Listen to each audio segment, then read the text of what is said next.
Spectacular news, everybody, as Marvel Studios is making pointless plans for Spider-Man's future. A report recently circulated talking about how Marvel Studios has already not just planned out Spider-Man 4, but 5 and 6 as well. And this is in an effort to have a coherent story that plays out across 3 films with crossovers. And what's the point when Sony can step in at any point and tell them to do the opposite like they have the last 3 times?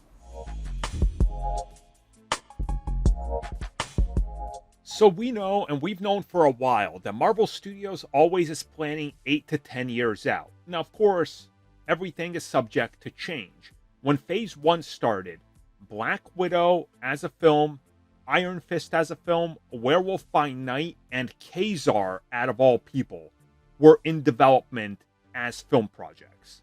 But of course, how many of those happened and when, So plans always change. When Phase 1 took off, Phase 2 looked very different and Phase 3 was completely different. But other successes got in the way of some of these projects being made. Nobody expected Guardians of the Galaxy to be a success, much less a trilogy of films. Ant-Man, same thing. Doctor Strange, he was a butt of many jokes just 20 years ago, So, again, what are you going to do? We know that Marvel Studios has locked in a new deal with Sony in regards to Spider-Man, but we don't know what they're really aiming to do, and we don't even really know what Spider-Man 4 is. So, whatever they're starting here, it's obviously going to be like the Homecoming trilogy as it's known now. It's going to carry some sort of thematic through line, you would assume, for the next couple of films. You look at the Homecoming trilogy, it's largely about Peter's relationship with his friends, building that up, and of course, becoming Spider-Man. The first film, he's really unsure if he can do it. He feels like he can do better, and he keeps screwing up, and Iron Man is there to mentor him. The second film, finally, by the end of it, he realizes, I can use my smarts, I can be Spider-Man. But then that's all pulled out from underneath him, and he is, has his identity revealed, and it's looking bad on him. The third film deals with the ramifications of that, losing all his friends, and fully becoming just full-time Spider-Man.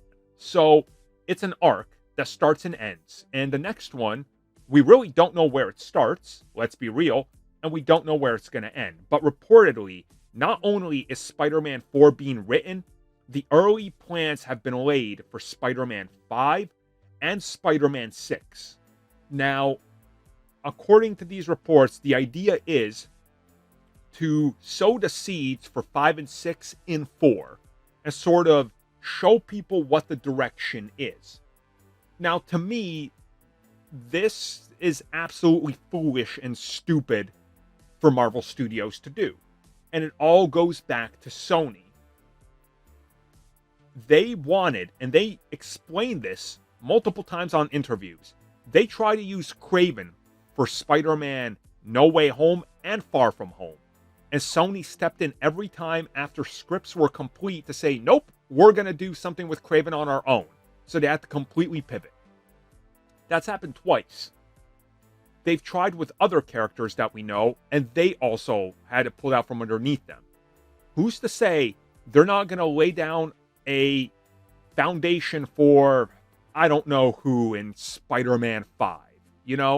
Pick a random villain, right? And suddenly Sony goes, well, we own that character, we're going to do our own standalone film. Marvel is going to have to pivot from using that character. The reason they never continued with Uncle Aaron, aka the Prowler, is because Sony wanted to move forward with Miles Morales stuff. And they more or less said, yeah, you can't really use that character, we're going to do our own stuff. Nothing's really happened. He appeared in, Spider-Man Across the Spider-Verse for 30 seconds and that's it? But again, Sony's going to do that, When Spider-Man Far From Home was a big success, the weekend after, Sony announces a Mysterio origin film. Sony will step in the way every single time, because that's what they do. Planning out 2 films before your next film is out is a really, really stupid move on their part. Now, let's hypothetically say that maybe they're able to convince Sony, hey guys, if we use these characters, they gotta be ours, right?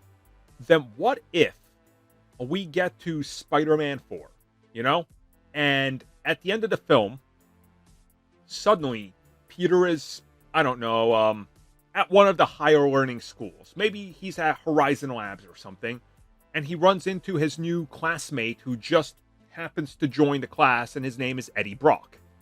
Okay, we're laying down a foundation for Spider-Man 5 being an Eddie Brock story in part, and then maybe Spider-Man 6 is the full-blown Venom versus Spider-Man. Do you guys for a second think that Sony isn't going to try to start up another Venom franchise? Because they're already doing an animated one? Of course they are. Or Agent Venom film series or something that's going to clash against these plans and oversaturate the character.